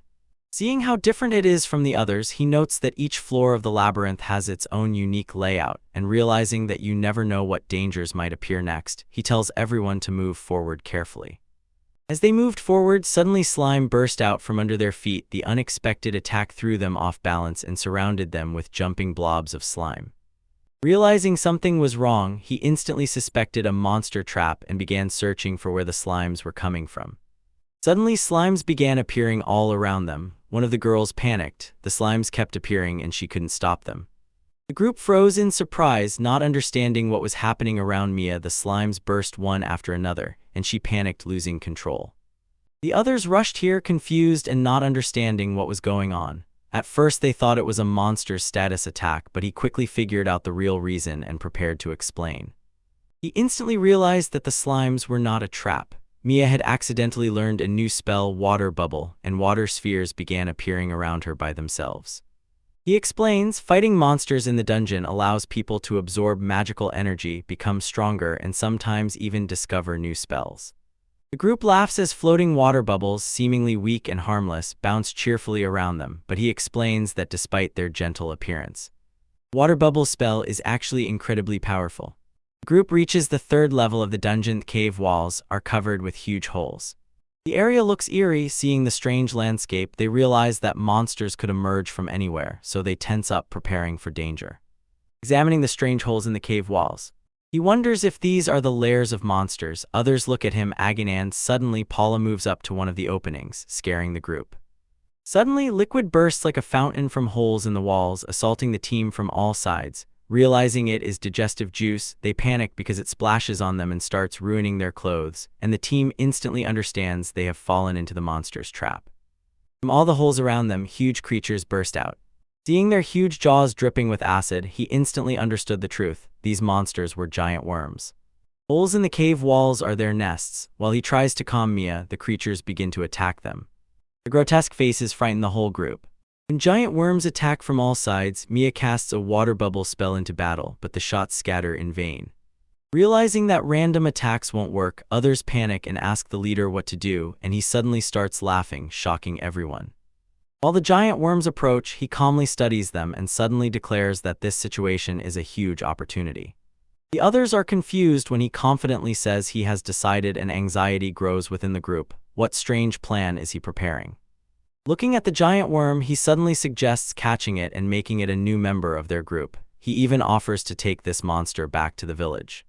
He leaves everyone else in complete shock at this strange idea. He is confident that the village will love this idea. While Mia is gripped by horror, she categorically refuses to bring back such a disgusting creature. Despite her objections, he asks Paula if she can help catch one, and the others react with mixed concern and distrust. Surrounded by giant worms, the group barely approaches. Sticky digestive juice splashes around. Realizing that the acid is too dangerous up close, he decides they need another way. He orders Mia to use her spell Water Bubble. Mia hesitates and says that her water bubble spell hasn't worked before. He quickly corrects her. They explain to her, don't aim at the worms, instead shoot bubbles around the group, showing that he already has a plan. He explains the plan. Everyone gathers in one place to lure the worms and make them attack simultaneously. When all the monsters open their jaws at the same time, Mia is to release all her water bubbles. According to the plan, Mia releases a storm of water bubbles around the group. He tells her, keep pouring magic into them, fill the bubbles with all possible power until the worms sneak up. The worms rush to attack, but their blows are absorbed by the water bubbles surrounding the group. He explains that this spell repels any physical attack, turning it into an incredibly powerful protective barrier that guards everyone inside. While they are protected by the water bubble barrier, the worms' attacks cannot reach the group. Eventually, these creatures will realize it is futile and panic, so since their only attack is digestive juice, they will try to retreat to their nests, giving the group a perfect chance to strike. As soon as the worms began retreating to their nests, he gave the signal. The entire squad rushed forward simultaneously, launching a coordinated counterattack while the monsters were defenseless. After the battle, suddenly the group realized that the giant worm they had just killed turned out to be the boss of this floor. Breathing a sigh of relief that they survived, Mia was fired up by the newly gained power and exclaimed that this stunning might would help save the village. Meanwhile, he reminds them that an important task still awaits them to tame the monster. Having tamed the giant worm, Paula calmly introduces it to the group. She even gave it a name, Mekun. When it is calm, she finds it cute, while the others are still horrified by how disgusting this creature looks up close. Paula happily pets the newly tamed worm and treats Mekun like a pet, while the others watch anxiously. Meanwhile, he picks up loot from the battle, a yellow piece of magic stone and giant worm meat, and decides it's better not to ask about Paula's strange hobby. The group reaches the 4th floor of the dungeon and suddenly finds themselves in a lush, jungle-like area with giant plants and dense vegetation. Surprised by the sudden change, they look around excitedly and move on to explore further. Suddenly, small winged creatures appear around the group and flutter about, and the group realizes these are harmless fairies. He reassures everyone, saying that probably it's not worth fighting them. Soon the group learns that the fairies are actually friendly monsters, naturally curious and sociable. The fairies happily gather around the team, playfully interacting with each member instead of attacking, and the team relaxes as they circle around, creating a peaceful moment. One of the fairies was even tamed as a companion, and everyone enjoys watching how these creatures playfully interact with the group. Mia happily says she wishes every dungeon floor was this pleasant. Their peaceful moment is instantly broken when powerful monster fairies suddenly appear. Realizing that the boss fight is inevitable, he prepares the group while the fierce fairies launch their attack. After they defeated the fairy enemies, the group begins to collect loot. Among everything are magical stones, fairy scales, and a threat from a caterpillar, although Mia apologizes to the little fairies they had to fight. The group quickly focuses, understanding that their main goal is already ahead. The company moves deeper into the dungeon, walking through a cave filled with glowing crystals and strange plants. Together with new companions, they move forward. Suddenly, they notice something ahead and froze in surprise. Suddenly, the group found themselves in the middle of an endless open space. This made them wonder if they had accidentally exited the dungeon. He quickly explains that they are still inside the labyrinth. This floor is special, here hides a key that can save everyone and become their last hope. Change the fate of the world. Stands on the edge of a cliff and looks at the endless expanses of the land. He says that this place will become our fortress, a base that will protect everyone from the approaching catastrophe. While others listen, confused, he waves his hand toward the landscape and tells them to look ahead. He points to the boundless space before them, dense forests, lush nature, and sunlight pouring from above. In a wide open space, seeing its potential, he believes that this place can become the foundation for something much greater. Imagining the future, he envisions fields, workshops, and homes across the land and dreams of creating a settlement here where everyone will live in peace and build everything they need. Standing before the endless expanses, he spread his arms and exclaimed that he will build a completely new village here. His bold plan left his companions surprised. When he was asked about building an underground village, he confidently explains that, using the power of the labyrinth and having only 3 years until the surface is destroyed, he must be able to do it. Realizing his true desire, he stands while the group is nearby as he looks forward. He swears that when the time comes and they return to the capital, everything will be ready. Walking through the labyrinth, the group was lively discussing his ambitious idea to build an entire village. At first they were surprised, but then admitted that if it was him, he could definitely do it. Paula suddenly becomes too cheerful, and the others feel something is wrong here. She simply insists that nothing strange is happening, but suddenly she is overwhelmed by a strong wave of emotions. Paul kneels before him and calls him "my lord," confessing that his grand vision deeply moved her. She decides from now on to fully devote herself to him, to treat him with even greater respect, and he is stunned by such a sudden change in her attitude. But he quickly asks her not to say that. Looking disappointed, he feels it is too much. He asks if it is not allowed. After a short pause, he admits, somewhat embarrassed, that he actually liked how she addressed him before more. Paula happily agrees and again speaks in her own way, addressing him as dear, and it sounds much more natural to him. Teasing, the others say that he is partly to blame for everything, and Paula calmly admits that she was just momentarily captivated. Others tease that Paula's devotion soared rapidly after she heard a passionate speech about a great dream. While they confidently joke, Paula looks puzzled at the conversation about devotion, and he admits that he still does not understand her at all. Meanwhile, the conversation continues. She quietly smiles and tells him that the path he is walking truly belongs to him. With that gentle remark, the group prepares to move further through the labyrinth. As they were leaving, night had already fallen, and they did not even notice. Looking up, a cracked moon hangs in the dark sky. He quietly notes that this has not changed yet. Walking through the dark forest, he quietly worries about the family he left in the royal capital, and about the night order that was searching for him while he was drowning in thoughts. Suddenly, he notices suspicious figures hiding in the nearby bushes. Suddenly, armed men jumped out of the shelter and rushed at the group. Noticing that they had been spotted, the pursuers rushed to seize them, forcing the group to react instantly as the ambush began to act. When the attackers lunged forward, Paula rushed ahead and unleashed an explosion of magic. It hit the men and threw them back. Her sudden counterattack scattered the pursuers and stopped their assault. Paula coldly warns the attackers, "Do not move if you value your life." When the giant worm grabs one of the men, the others panic, and her sudden, ruthless tone stuns the group. They barely recognize her voice. More attackers burst in with hoes, pitchforks, and weapons, and it turns out they are ordinary peasants. Seeing those faces, the group froze in shock. The pursuers turned out to be not soldiers, but people from a neighboring village. Confused by this mix-up, he cannot shake the thought, could there have been some misunderstanding with the peasants? Meanwhile, Paula calmly considers how to deal with them, even suggesting forcing them to talk. While others hurriedly try to stop her to prevent escalation, Paula coldly threatens the captured peasants. She even suggests slowly dissolving them with the worm's digestive juice to extract answers. The others panic and quickly stop her. She was reminded that these people were from the village, and she froze, realizing with surprise who they were. Realizing her mistake, Paula falls to the ground and bows deeply. Overwhelmed with guilt, through tears she begs to be punished for her reckless act, while the villagers hastily try to calm her and insist that they are also to blame. Still upset, Paula insists on taking responsibility for the situation, but he quickly stops her and tells her to leave this conversation to him. Calming down, she quietly agrees and steps back, while the villagers watch the strange exchange with curiosity and embarrassment as he prepares to settle everything with them. Villagers sincerely apologize for the misunderstanding, and said that it all started because of Mia, when she did not return to the village. They were gripped by anxiety and rushed to look for her, having heard that she went to the river with them. the villagers said that when they arrived. Seeing monsters emerging from a strange cave, they immediately thought the worst and panicked, rushing into an attack. Hearing the explanation, they asked about the cave and those creatures. Realizing what was happening, he fell silent, gathered all attention on himself, and prepared to tell the truth about that hole from which they came. And he explains that the cave was actually a lake of magical energy. Peasants in horror, they realized that monsters had been hiding under their village all along, and panic gripped everyone. While the elder tries to calm everyone and the truth slowly reaches the people, he understands that the barrier.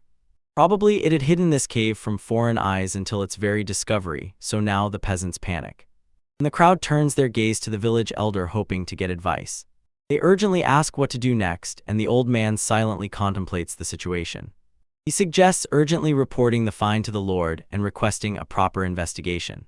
If the danger under the village is confirmed, the chief warns, perhaps in the end they will have no choice but to abandon their home.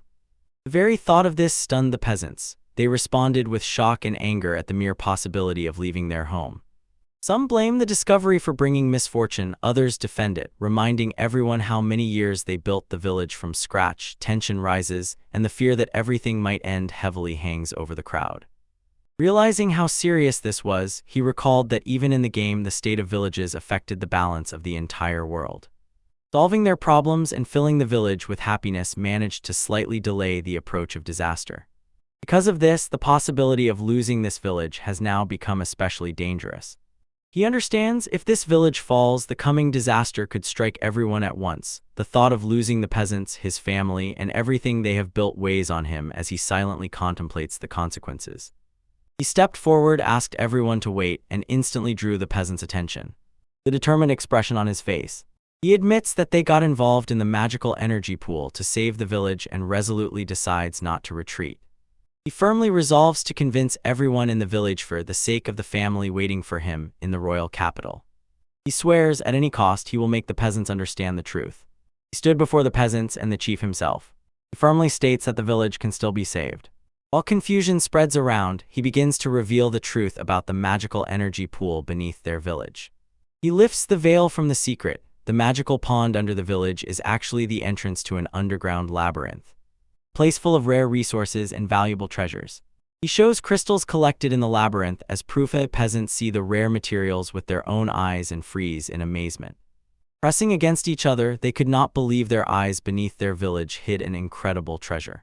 Looking closely at the crystal, the villager recognized in it a rare shining stone incredibly valuable. When he announces that even one item costs 50 gold coins, an amount enough for the whole village to live on for months, the crowd froze in astonishment. He pulls out several large containers and offers them to the villagers. He explained that he wants them to try what is inside. Interested and confused, they opened the bottles and carefully tasted the liquid and to their surprise discovered it was just water. The villagers drink the water and suddenly freeze energy flows through their bodies, and a wave of excitement spreads among them. While the hero calmly explains that in the underground labyrinth there are materials that can be turned into magical stones and other household items, the villagers greedily pass the bottles from hand to hand, and some say they haven't drunk such tasty water for months. The villagers stood stunned, looking at piles of materials and treasures scattered before them, while the calm young man explained that all this was brought from the underground labyrinth. His words stunned the people, but one of them quickly raised the obvious question. If there were plenty of monsters there, how did they manage to break through them and return alive? But some villagers simply did not believe that someone like him could single-handedly defeat the monsters. Calmly he explains that he did not fight alone. Reliable allies were nearby who supported him. The villagers recall the powerful monsters previously controlled by the elf, and while they acknowledge their strength, they note that these allies were not with him from the very beginning and embarrassedly insist, asking how he managed before their appearance. The young man introduces Mia as an exceptionally talented sorceress, and she proudly spreads her arms as if accepting a wave of praise. The peasants instantly remember that Mia barely manages simple spells. She can't even light a fire, so some start laughing, and embarrassed and irritated Mia clenches her fists while others continue teasing her. Mia puffed her cheeks in irritation when the young man told her that the joke had gone a bit too far. And he calmly nudges her, "Show everyone." Confidently smiling, Mia steps forward and proudly declares that she has changed and become a completely new person. Dramatically spinning around, she boasts that now she can defeat any monster in seconds, and the peasants stand with wide eyes in amazement. Mia dramatically pushes her hand forward and confidently states that now she is a great sorceress. She strikes several exaggerated poses as if about to unleash powerful magic. But the peasants start teasing her again, joking that from such a distance she wouldn't even hit the fireplace. While Mia kept adjusting her pose, trying to look more impressive, someone impatiently shouted for her to stop posing and finally read the spell. When the peasants mockingly ask what could have changed, Mia finally stops posing and suddenly thrusts her hand forward. A powerful spiral of magic bursts from her palm, forming a roaring vortex that tears through the air. A sudden surge of energy caught the peasants frozen in shock, their confident expressions instantly turning into stunned silence. Mia releases a blazing spell that crashes into the wall with a roar, leaving the peasants stunned. And unsatisfied with the reaction, she prepares to cast the spell again. When she releases another burst, the magic flies toward the neighboring house, and everyone screams in panic for her to stop. Almost burning down the house, Mia is harshly scolded and warned. If she does that again, she will be driven out of the village. Embarrassed and with tears in her eyes, she quietly drops to her knees, and the peasants ask how she suddenly became so powerful. The boy explains that Mia's new power is the ability of transmutation, the capacity to transform one thing into another. The young man confidently says that with his power they will be able to fight monsters and challenge the labyrinth itself. He insists that this is not a disaster but an opportunity for the village. If they face the labyrinth face to face, it could open access to inexhaustible resources, and the villagers will be stunned by such a brave idea. The villagers began to argue, and some even got excited, shouting, "If Mia can fight monsters, then maybe we can too." Others quickly tell them to calm down and advise just to wait until the Lord announces his decision. But one villager protests, "If we report this, the Lord will only impose heavier taxes on us." Soon the crowd surrounds the elder, shouting for him to lead them and defend the village himself. The village elder listened silently, then responded. With a serious expression, he apologizes but firmly refuses to challenge the labyrinth. He firmly insists the safety of the villagers must come first, and this decision shocked the young man. The commander warns, "We cannot underestimate the threat of monsters," and he firmly stands his ground. The young man understands the chief stands his ground and will not change his decision. Later it turns out that the leader's family was once attacked by monsters in the neighboring forest. His daughter disappeared, and his granddaughter has been ill ever since. Understanding the painful past of the chieftain, the young man realizes why he is so deeply afraid of monsters. But he cannot retreat when the safety of the village and the people dear to him are at stake. Summoning his courage, he steps forward and begins to speak again. With a confident smile, the youth invites the chieftain to go with them into the labyrinth. The proposal shocks everyone. The villagers erupt in protest, accusing him of trying to frame the elder so that he would be killed, while the elder himself stands petrified with surprise. Mia immediately supports this idea. She says that with our teacher nearby and her own progress as proof, it really could work. The youth added that if the chieftain sees the labyrinth with his own eyes, he will immediately understand everything. As if hinting that there is something in the labyrinth that the chief must see with his own eyes, then calmly asks him for an answer. Pausing for a moment. Finally, the chieftain makes a decision. With a serious, firm expression on his face, he tells them, "If you insist so much." Then he agrees, determined to figure out the situation himself and go see the labyrinth with his own eyes. The chieftain grabs a weapon, the bone spear, made from carved bones of a skeletal dog and created for fighting monsters. Holding a spear, he looks stunned, suddenly realizing that he too will have to enter the fight. The young man smiles and encourages him, saying that the weapon suits him perfectly, and then the uncle merchant appears. He laughed casually when asked why he came. He admits that the shining stone enchanted him and seemed to call to him. At the end, he says that he simply could not resist and decided to accompany the chief into the labyrinth. As soon as the group stepped into the labyrinth, several slimes suddenly appeared before them, and the monsters instantly surrounded the place. The battle began. Seeing the danger, Paula screams, and the chief tenses. He understands that the threat is already near. Paula attacks first. Her lightning-fast strike cuts through the slimy creatures and scatters them on the ground. A sudden burst of power stuns the monsters and opens the way forward. Seizing the chance, the young man calls the chief, urging him to make his move. The chief rushed forward and thrust the bone spear into the slime, slicing it with a powerful blow. The monster instantly collapses. The The young man standing behind enthusiastically praises the chief, impressed by the accuracy of his spear work. The chief stood looking at the fallen slimes in disbelief. He could not understand how they were defeated so easily, while the others nodded indifferently, as if to say the slimes are now almost no longer enemies to them. The young man explains that everyone has become much stronger than before. When stronger allies are nearby, even those with little combat experience handle battle more easily, and he hopes this will prove to the chief monsters can be defeated. The deeper they advance through the labyrinth, the clearer it becomes. Monsters still appear in this zone, and the young man explains that they regenerate after some time, which is why they constantly have to face them. When everyone was ready, he urged the group not to stop and to keep moving forward. And together they continue fighting, breaking through the monsters that block their way, pushing deeper into the labyrinth. The group also cleared the second floor. It was difficult at first, but later they managed without particular problems. The uncle merchant laughs proudly and says that once you get used to it, fighting monsters becomes strangely easy, especially with all the materials and magic stones you can collect along the way. Seeing the rewards in the labyrinth, the merchant enthusiastically insists that they cannot just leave such a profitable place, while the chief still hesitates, clearly deeply thoughtful. The young man calmly turns to him and asks what his impression of the labyrinth is now. When asked for his opinion, the chief thoughtfully recalls what he saw in the labyrinth. After a short pause, he honestly admits the threat from the monster turned out to be not as terrible as he feared. Hearing this, the merchant was delighted. He felt that the chief might finally change his mind. The chief admits rare resources are so tempting, but a nest of unknown monsters is not something the village should engage with lightly. Putting everyone's safety above all, he still chooses caution. In response, he calmly asks the boss to allow him to see only one special place before making a final decision. He led them deeper until they found themselves in a huge underground space, hidden far beneath the surface. The chief and the merchant stared in disbelief. They could not understand how such a place could exist underground, while he stood with a calm smile. He explains that this secret place belongs to no one. It is free land. Hearing that these are free lands, the chief froze in amazement. The young man asks him to see this place with his own eyes and imagine what it could become. The chief kneels down, takes a handful of soil, and, as if lost in thought, silently gazes into the ground. Examining the soil, the chief realizes with surprise it is unexpectedly fertile. The soil has a balanced structure, not too heavy and not too light. Water drains easily from it, so it is perfect for farming. Noticing the leader's interest, the young man calmly asks if he will listen to the plan spinning in his head. The young man announced his plan to relocate the entire village. Here the chief is stunned, and the merchant can hardly believe it. He explains that in this boundless underground land, one can build not only homes but also workshops and fields.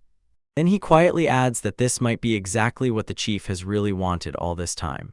The boy continues enthusiastically explaining that here, underground, they could even establish a herb garden.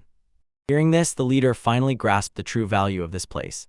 Surveying the boundless spaces, he feels, this is not just land, it is a true mountain of treasures. Chief gathered the villagers and addressed them seriously. He explains that the day before, he personally inspected the labyrinth from the inside together with Nino. Having seen everything with his own eyes, he decisively announces that he has reached a new decision and is ready to share it with everyone. Finally, the chief announced his decision. He said he would not report the labyrinth to the Lord. Although the threat of monsters is still real, he admits, the value and opportunities hidden in the labyrinth are too great to ignore, and his words stun the peasants. They begin to understand what this choice will mean for their future. The elder declared that the village would follow Nino to build their future together. The peasants burst into joyful cries, sighing with relief they would not have to leave their home. Inspired by this decision, many promised to personally join the fight and defend the village. The villagers celebrate wildly, raising glasses with water from the labyrinth and joyfully shouting, confident that they will always be able to return and gather more supplies, so they eagerly prepare to rush into battle with the monsters again. Watching their enthusiasm, the chief silently observes as the village fills with new determination. The elder quietly whispers to Nino that he is seeing the villagers so full of life for the first time. With a gentle smile, he asks Nino to continue taking care of the village. Nino takes responsibility and promises to do so. The elder spoke about the village's future money needs to be raised. Making medicine and maintaining a stable food supply is possible, but he warns, relying solely on water from the labyrinth will not be enough to meet everyone's daily needs. Nino confidently says that they have already managed the water source. He explains that it is within a 5-square plot of the village, Before he can continue, suddenly a villager runs in shouting that something is wrong. Suddenly, a huge column of water bursts from the ground and rapidly rises into the sky. The villagers stand in shock, and Mia looks on with a knowing smile. Paula shows where the water comes from Meccan. The giant worm she controlled continuously burrowed underground, bringing water to the surface. The elder and the villagers stood frozen in shock, watching this unexpected solution. The giant worm burst from underground, hid an underground water vein, and water sprayed around like a fountain. Paula calmly adds that this is not the only surprise. As water fountains, slimes begin to appear around it. The slimes instantly cleared the murky stream, and transparent water sparkled before everyone's eyes. The villagers stood frozen in amazement.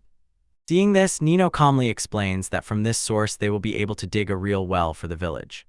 Nino says that he just arrived, saw the ruins of an unfinished well, realized it was a chance, and decided to finish it with the help of monsters so the village would have reliable water for many years. The boss could only gawk at this decision in amazement. Nino explains that when they reached the level full of tunnels, he realized the worm could dig where people couldn't reach, and then he had an idea, while shy Mia admits the worm did it for the village, though she used to find it disgusting. Mia complains that the worm's face is still beyond her ability. Soon another villager joyfully reports that the well is almost finished, and the monsters will complete the rest when Nino returns. He is warmly welcomed. When Nino sees someone cooking, she asks to borrow the kitchen and with a sparkle in her eyes says that this is a great opportunity to try something. He decided this time to prepare something truly special for everyone in the village. Nino shows his ingredient. Meat of a giant worm, although it looks creepy, he explains, surprisingly versatile and tasty. Ignoring everyone's shock, he calmly began to cut and cook the meat and said, "Just watch." Two little helpers run up, eager to help, and Nino lets them wrap the cooked meat. Then he throws it on the pan to fry. Nino finishes cooking and serves the dish. A hamburger steak made from worm meat. The villagers look at this unusual dish with curious eyes. They hesitate, not knowing what to expect, and Nino encourages them to try just as a hot worm meat hamburger is brought. The children impatiently bite the first pieces and immediately light up with joy. Seeing their reaction, others cautiously try it too, and although they doubted at first, the taste turns out surprisingly pleasant. They are simply amazed.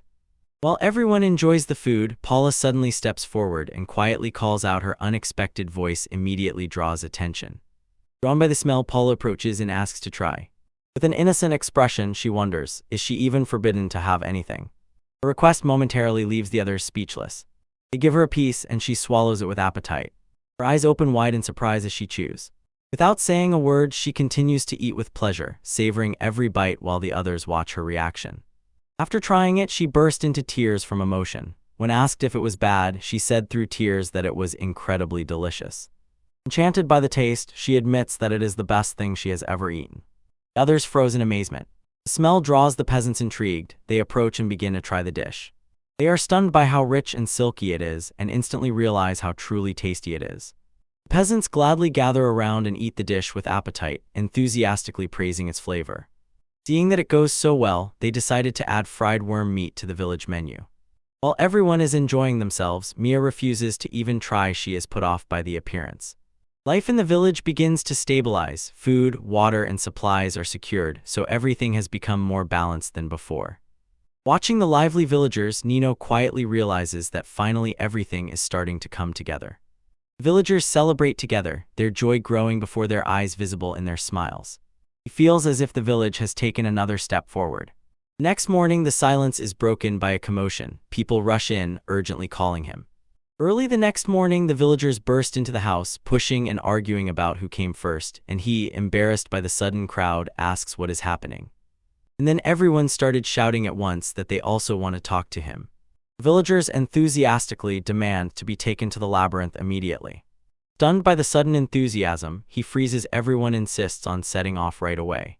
Abyssman boasts that in his hometown he dealt with monsters, and another proudly shows the strength gained on the farm. The elf stubbornly claims that he is the best choice and skillfully wields a bow, while the older man calmly adds that he once studied fencing in the Night Order. The crowd instantly buzzed. More and more people raised their hands and shouted that they also wanted to join. The crowd eagerly signs up, but he explains that the labyrinth cannot handle everyone at once. After thinking for a moment, he decides to choose only 3 people. The announcement shocks the entire group like thunder out of a clear sky. It left them frozen in disbelief at the sudden limitation. The gathered participants were asked to focus their will to ignite the device. They try one by one, but most find it difficult to activate it. Those without magic are taken aside, where instead they will participate in training duels with wooden swords. A cheerful man steps forward and with a smile announces that he will be the opponent in this demonstration fight. You clash with wooden swords. Exchanging quick strikes, he, testing them in practice, admits the skills are impressive. Hands is truly skilled with a sword.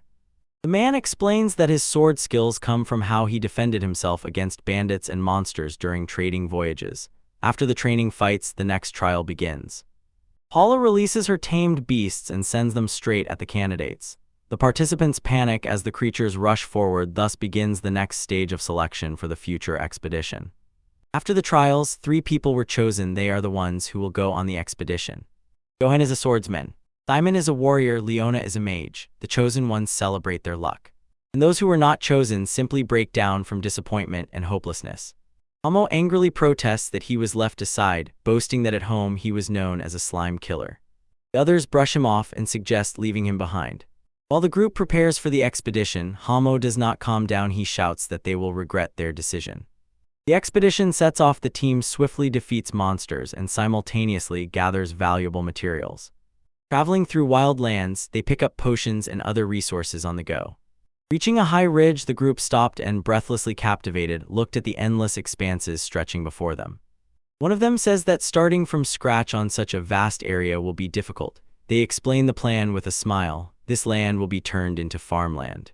As they gaze down at the land below, the ground suddenly breaks open. A huge monster bursts out from beneath it. Its giant jaws snap towards them, and the group is gripped by panic from the sudden attack.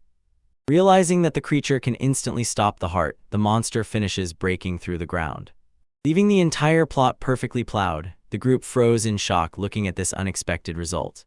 Paula calmly explains that this creature is not Mikun, but a new friend she tamed named Mizu-san. Paula firmly warns everyone, do not confuse her beasts. The field is already plowed. Time for the next step. He distributes bags and says to bury their contents evenly across the entire field. When asked what they were, he explained that these are special items that have undergone transmutation. While they bury the items across the field, Mia examines one of them, carefully sniffs it, and the smell arouses her suspicion. It is strangely familiar and she has a disturbing premonition. He only smiles as if to say her instincts are still just as sharp. Suddenly Mia realizes the truth and exclaims that this material is transformed from bat guano. He explains that it was created by mixing bat guano stone with aged lime, resulting in a powerful fertilizer. After working with it, he recognized something familiar and very useful in the result. As soon as the group finished burying the fertilizer across the entire field, he announced the final step and ordered them to watch carefully. Finally, the last step is revealed: planting labyrinth garlic. This hardy crop grows on its own in the labyrinth, is drought-resistant, and stores for a long time. Understanding the choice, the group unanimously agrees it suits this boundless land. Cultivating such a huge field will still not be easy. The plan is ready. Gradually, they will bring more and more peasants to develop these lands together. The group decisively accepts the task and together starts working in the field. After a few weeks, the once empty field came to life. People tirelessly plant and tend the crops. After several weeks of work, the sown land turns into neat rows of healthy, lush plants. Everyone gathered to look at the fields, not believing their eyes. Recently a wasteland and now a real farm. Harvest grows much more than expected.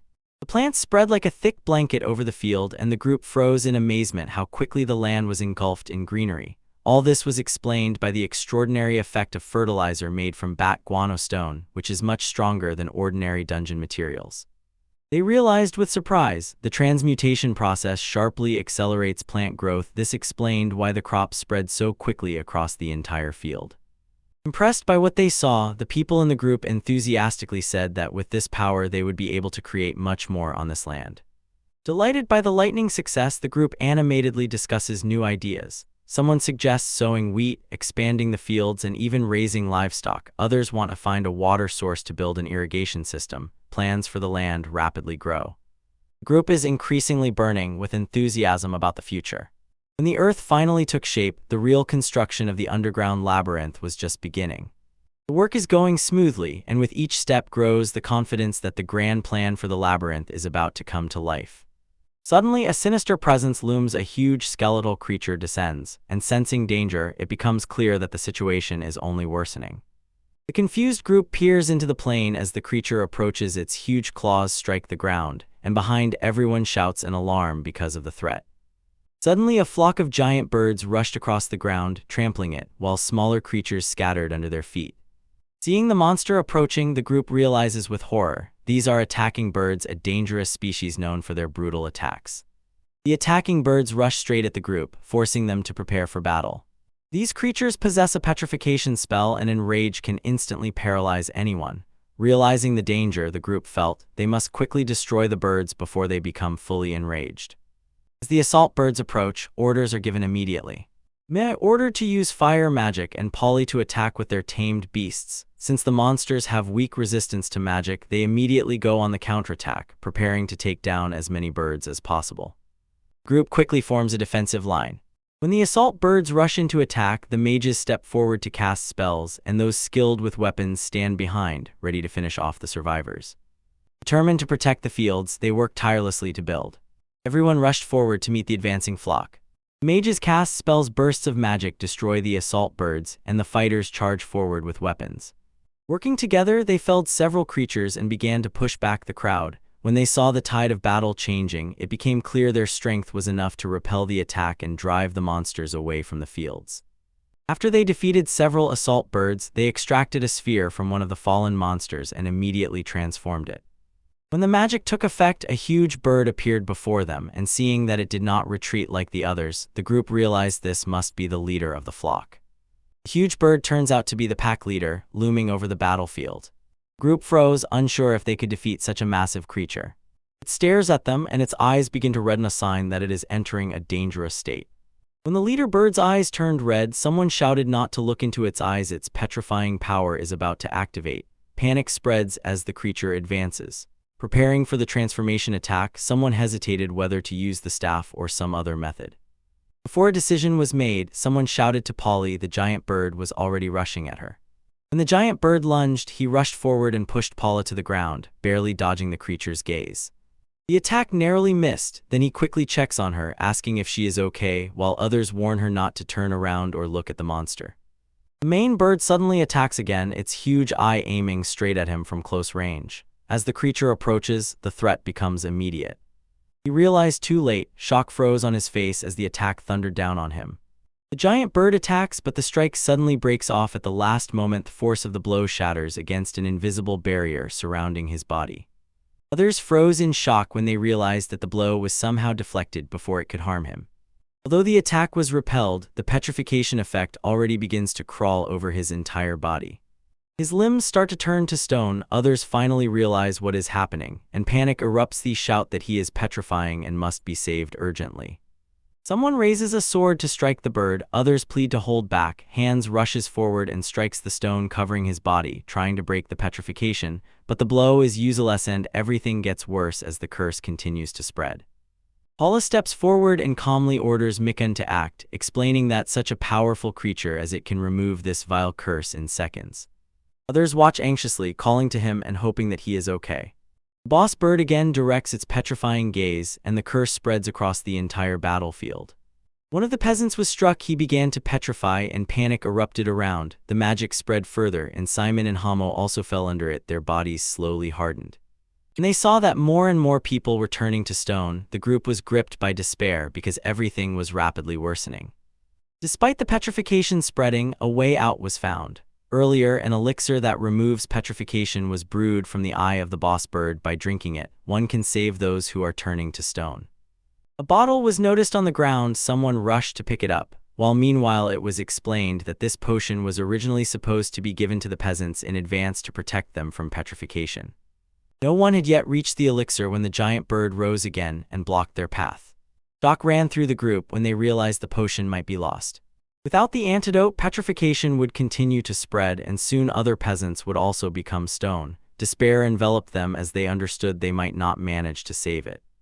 In desperation to stop the monster, Mia rushed forward and wildly unleashed her magic, shouting that she refused to turn to stone there.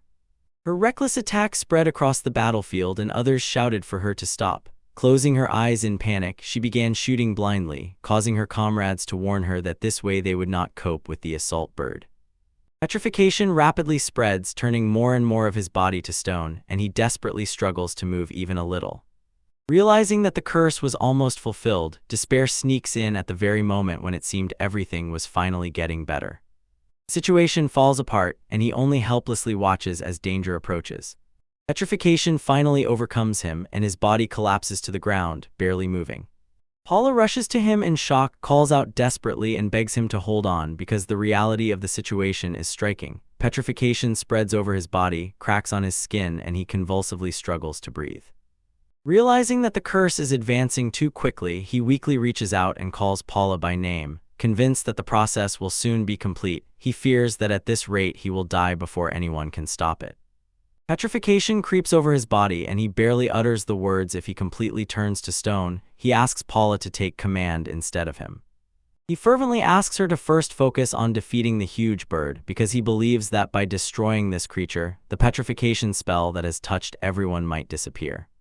Trusting only her, he tells Paula that he is counting on her and asks her to forget about him for now. Paula hesitates while the battle continues around them. The giant bird is still raging, and others are fighting to restrain it.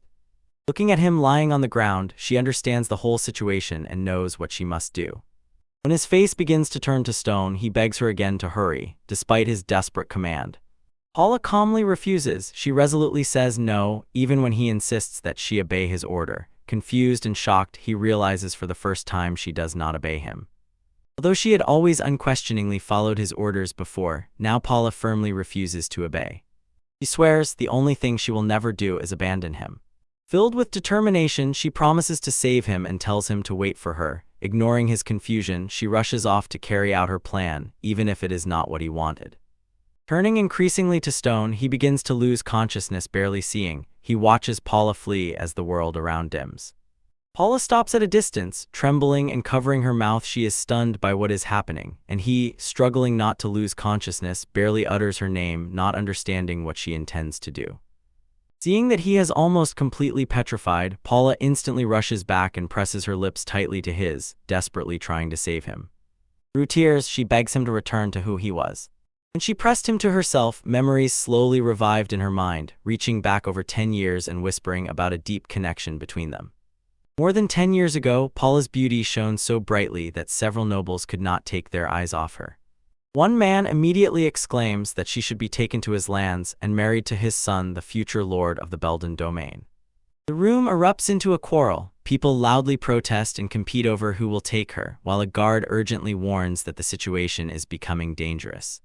It turns out Paula has demonic charm, a rare trait of her people that causes the opposite sex to feel overwhelming, often uncontrollable affection. Although demons generally carry blessings of darkness, Paula's charm power far exceeds the usual and is so strong it can cause quarrels even among demons themselves. Paula's irresistible charm begins to sow chaos throughout the empire. Hostile territories clash and powerful leaders fight for control over the young demon girl. The more the conflict intensifies, the more people blame her for this chaos. They called her the devil and claimed she was leading their once peaceful empire to ruin.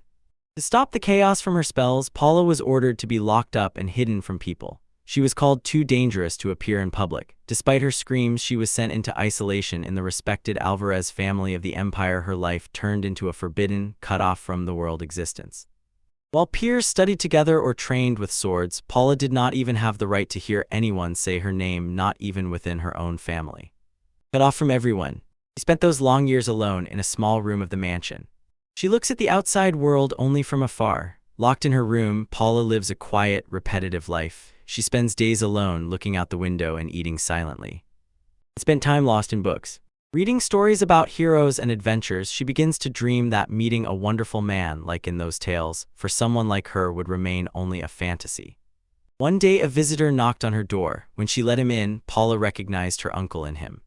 He speaks to her gently, but when he suggests going beyond the estate, she freezes in surprise, leaving it was always forbidden. The uncle says that many years have passed, and her powers should have stabilized by now. He confidently says that everything will be fine, and promises to take responsibility for any consequences himself. Despite her fears about her father's possible reaction, he gently encouraged Paula and said, Go out beyond the estate gates and find your own path on your own 2 feet. Encouraged by the uncle, Paula secretly leaves the estate and sets off on her own path.